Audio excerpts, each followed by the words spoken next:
and welcome back to Bookish Theories. In today's video, we'd like to talk about Team's debut trailer, focusing on a little breakdown and analysis of the video to see what clues it can give us about the general lore and storyline in anticipation of their debut. As you know, Team as a werewolf concept that was first introduced through Knife Dark Moon the Blood Altar and was later developed with the Howling show that gave us the final lineup. While we wait for their December debut, it was already confirmed that their storyline will be called Dark Moon the Grey City, and even if so far we know very little about it, the debut trailer might actually be telling us a lot more than what it seems. At the beginning, for instance, the video opens with a shot of the sea. As the camera moves and growls can be heard in the background, we immediately get the sense that the scene is actually being shown from the perspective of a wolf overlooking the scenery from a cliff. On the screen, the narration tells us the wolves run, and when they do, they run endlessly across vast territories that they claim for themselves. These territories are as extensive as the 23 wards of Tokyo, which, as it turns out, are special municipalities that actually cover more than 600 square kilometers of land. This is to say that the range and influence of the wolf pack is very big, but soon after, the narration specifies that this is a future estimate because the land of the wolves will only get as vast once the pack will grow enough to haul up to the sky. Now right off the bat, this is very telling because in a sense the narration tells us the goal of the pack moving forward. You see, in order to claim that land for themselves, the boys will have to grow stronger, bigger and more powerful than the rest,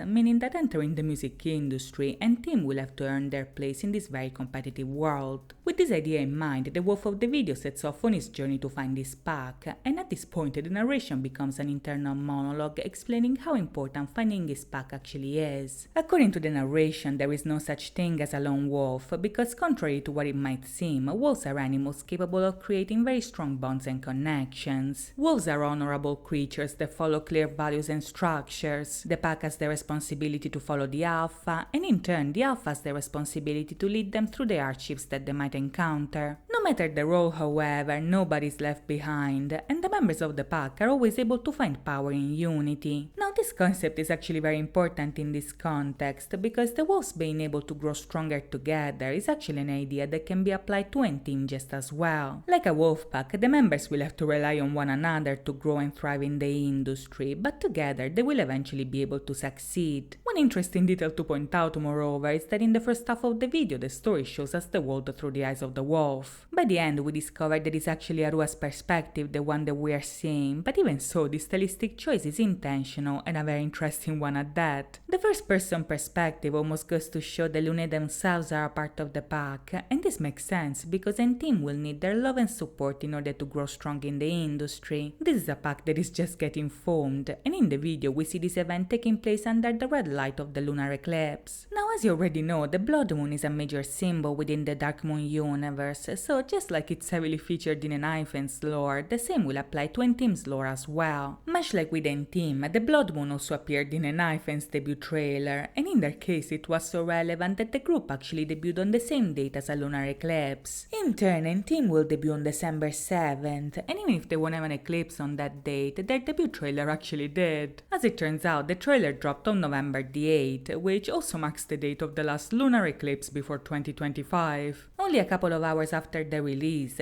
this is how the sky looked over Seoul and Tokyo, so the pack coming together under the blood moon definitely makes sense for them as well. Much like in real life, the group was united through the show called The Howling. The lore explains that the howling of the wolf is a sign of solidarity that not only unites them but also makes them stronger. By howling as one, the members will be able to realize their own power and potential, and by doing so together, the pack will be able to reach greater heights. As the video finally reveals that it was Arua's perspective, the one that we were following, the narration tells us that in the pack everyone has a role to play, even somebody as weak as him. This is because in the pack he can become the better version of himself and grow stronger, so with the power of positivity and high spirits, he joins the others as they race towards a new world. Now the focus on Arua here is actually very interesting, because in a way his role in the video also mirrors the one that Jungwon had in Enifen's own trailers. Much like here, the wolf pack comes together together under the blood moon. Back then, the vampires united at the dawn of a new day, and Jongwon was the last one joining them, like Arua is the last one here. This is a very interesting parallel because Jongwon ended up being chosen as the leader of an hyphen, and in the new trailer they specifically talk about the alpha and Arua having a role to play despite being weak. This could imply that Arua might actually be chosen as the alpha of the pack and the leader of a team, but there are also other possibilities as well.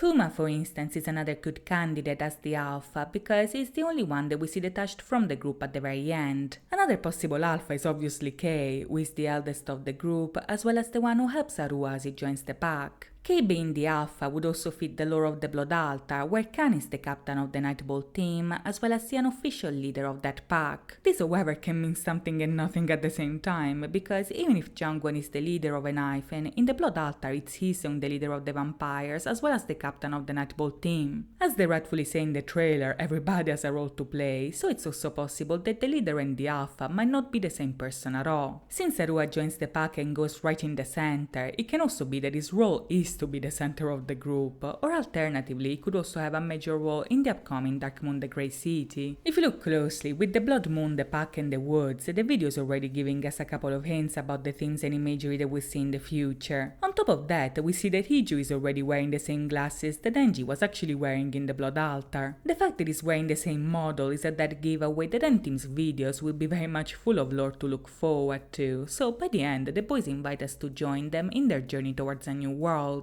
As we do so, however, I hope you guys enjoyed this video, and if you did, please think about liking and subscribing. As always, thank you so much for watching, guys. I'll see you next time. Bye bye.